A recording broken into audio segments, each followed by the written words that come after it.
Итак, всем привет, ребята! У нас срочный выпуск, можно сказать, экстренный, по причине того, что поступила информация от нашего знакомого о том, что вас, если вы летите с пересадкой в Турции, в Аргентину, могут снять с рейса, при условии, если у вас русский паспорт. Давайте сейчас разберем эту ситуацию поподробнее, и чуть позже мы созвонимся с Михаилом, имя изменено, чтобы узнать поподробнее, что произошло. В двух словах, они с семьей, 4 человека, летели из Батуми в Буэнос-Айрес. У них были куплены билеты из Батуми в Буэнос-Айрес с пересадкой в Стамбуле. Авиакомпания Turkish Airlines. Билеты были на 11 марта. И 11 марта, когда они прилетели в Стамбул и проходили там пересадку, на паспортном контроле им отказали в посадке. То есть у них с собой были билеты туда, были билеты обратно из Буэнос-Айреса, у них не было никаких нарушений по багажу, и кроме того, у них была бронь жилья на 3 дня в Буэнос-Айресе для того, чтобы показать намерение. Мы решили привлечь ваше внимание к этой теме по той причине, что в последнее время появляется все больше известий о том, что людей с русским паспортом могут не посадить на рейс компании Turkish Airlines, которая, и, кстати, не только, и которая летит в Аргентину, и, как выяснилось, не только.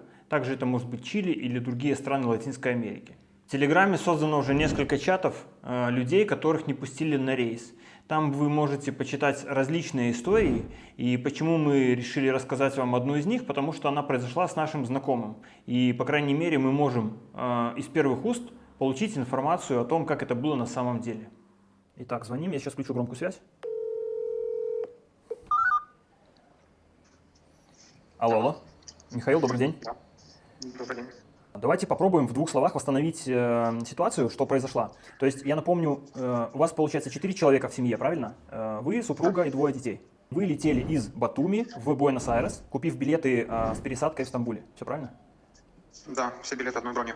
Угу. Окей, получается, вы прилетели в Стамбул, это было 11 марта, и в Стамбуле... 10-го. 10-го. То есть 11-го вы вылетать должны были, да? У нас 15 часов пересадка была. Я понял. То есть вы 10-го прилетели, и 11-го должны были вылетать в Буэнос-Айрес. Да, 11-го в 10 там с чем-то утра. Угу. Хорошо. И когда вы узнали, что вас не сажают на рейс, это было на паспортном контроле?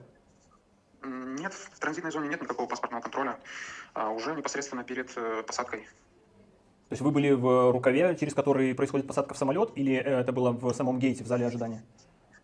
Это был гейт D13, перед ним было развернуто 2 очереди. Сотрудница авиакомпании ходила, спрашивала, у кого какое гражданство, и в зависимости от этого направляла в разную очередь. То есть одна очередь была просто с отрывом посадочного талончика, а вторая очередь была через сотрудников вот этих Guzen Security, которые все очень пристально проверяли, допрашивали, есть ли гостиница, есть ли обратные, ну и так далее.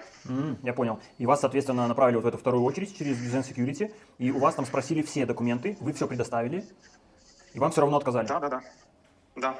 Причем, пока наш случай как будто рассматривали, у нас оторвали уже багажные талоны, что-то там передали по рации. Жена заметила, что напротив стоял самолет в гейте, что чемоданы, похожие на наши, начинают снимать с самолета. И в это время мы все ожидали, когда прошли уже все люди мимо нас, и только тогда нам сказали, что вы не полетите. Угу. И много было таких, как вы, кого не посадили на рейс? Ну, я видел пару человек, которые разворачивались, пока мы были в очереди, но в самом конце остались только мы одни. Угу. Хорошо, и вам каким образом мотивировали? То есть вот то, что вы мне сбрасывали скриншоты, мы это сейчас покажем тоже на экране, но интересен вопрос, что вам сказали вот эти сотрудники, и могли бы вы рассказать о том, как раз, что они сравнивали себя с Вагнером? Нам отказали по причине якобы отсутствия бронегостиницы, но бронегостиницу я им показывал. А насчет сравнения с Вагнером, это уже было на следующий день, когда я пришел в аэропорт и пытался добиться от них какого-то ответа. Ну, я могу сейчас рассказать эту историю, либо потом. Да, давайте сейчас лучше сразу. В общем, на следующий день я пошел сначала в офис Denied Boarding. Там мне отказали, сославшись, что это Guzen Security. Вот идите к ним разбирайтесь. Я пошел в Guzen, они сказали, что это не мы. мы всего лишь подрядчики, а Turkish Airlines наш босс, они типа решают. И все ответы, все через них. То есть мы напрямую на запросы не отвечаем. Если есть какой-то запрос, то пусть его подает Turkish Airlines, и уже мы им ответим, а они ответят вам. Вот. И один из сотрудников, вот этот Гюзен, сказал, вот знаешь, такую компанию, как Вагнер, типа в России, независимая частная организация военная, которая там проводит операции на Ближнем Востоке, еще где-то. Говорит, ну мы вот такие же, тоже независимые, как они. Интересное сравнение. При этом те военные, эти гражданские. Довольно интересно. И Да. уточните, пожалуйста, вы говорили, что какая-то девушка проговорилась, что, скорее всего, снимают из-за русских паспортов. Но это была девушка на стороне турецкой или это кто-то был из очереди просто? Это после того, как нас сняли, не допустили на рейс вот эти Guzan Security. К нам подошла сотрудница уже Turkish Airlines и начала уводить от гейта в сторону их офиса. Вот. Сначала я там пытался объясниться на английском, в чем проблема, напишите мне письменный отказ, давайте сюда, кто здесь главный, зовите, пусть он пишет. Они говорили, мы такого ничего не пишем, у нас вообще такого нет. Потом я нашел, одна из сотрудниц была русскоговорящая из Украины. С ней уже удалось поговорить более понятно. И вот она сказала, что это у вас из-за российских паспортов. Были бы у вас у всех украинские, вас бы пропустили. Так, с этим с большего все ясно. Может быть, я что-то упустил, какие-то детали еще, которые важно было бы знать другим людям, которые будут лететь.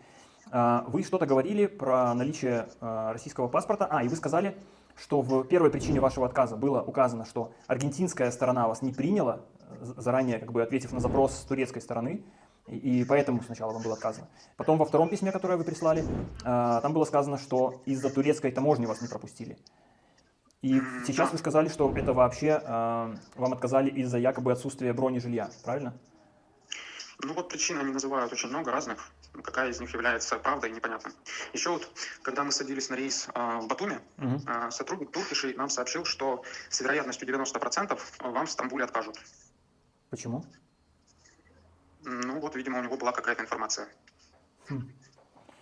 Очень странно, очень интересно. У нас просто есть знакомая, которая летела 13 марта или 12 марта, тоже через Стамбул, но там не было мужчин в составе семьи, там была женщина и ее дочь. И они летели беспрепятственно. Единственное, что они садились первыми на рейс, и они не видели, что происходило после них, но, по ее словам, 30% пассажиров были русскоговорящими, и все вроде как долетели до Буэнос-Айреса. Поэтому вот интересно, почему все-таки такой у вас исключительный случай получился.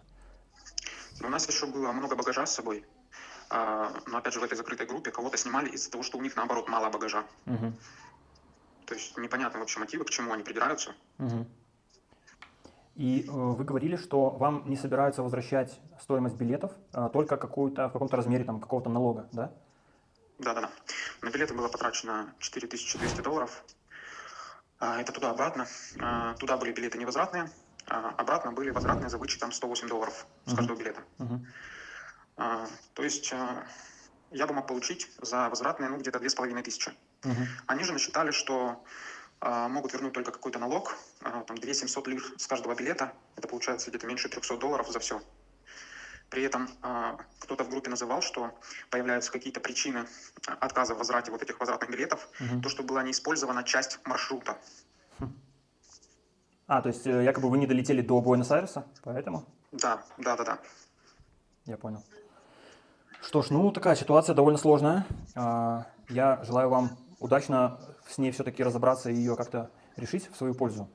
Если мы сможем чем-то и как-то вам помочь, постараемся сделать для этого все. По крайней мере, сейчас мы распространим эту информацию для того, чтобы другие люди знали, с чем могут столкнуться. И я надеюсь, что вам это тоже каким-то образом может помочь. Да, и еще это же касается снятия с рейсов не только компании Turkish Airlines. Guzan Security нанимают все авиакомпании в Турции, или почти все. То есть это может быть любая другая авиакомпания, у которой есть пересадка в Стамбуле? Да. Я понял. Да, это очень важное примечание. Спасибо вам большое, Михаил, за то, что поделились этой информацией. Еще раз желаем вам удачи. Надеемся, что в конечном итоге вы добьетесь своей цели и попадете в Аргентину. Будем рады вам помочь, если чем-то сможем быть полезны. Спасибо большое. Всего хорошего вам. До свидания. До свидания. И еще Михаил попросил добавить один момент. Еще можно добавить, что билеты куплены 10 февраля, а сотрудник компании в Батуми сказал, что появились у Туркиши какие-то новые правила с 1 марта. По этим новым правилам начались такие штуки. На мой вопрос, то, что у меня билеты куплены заранее, типа, меня же это, наверное, не должно касаться, он сказал, что, скорее всего, коснется и, скорее всего, вас снимут. И дальше текстом он написал мне, что в Стамбуле сотрудница тоже говорила о каких-то новых правилах с 1 марта. И это, по всей видимости, та сотрудница, о которой он дальше пишет, что он в Твиттере к ним обращался еще, кстати, и там много мошенников набежало в комментариях, предлагали вернуть даже большие деньги.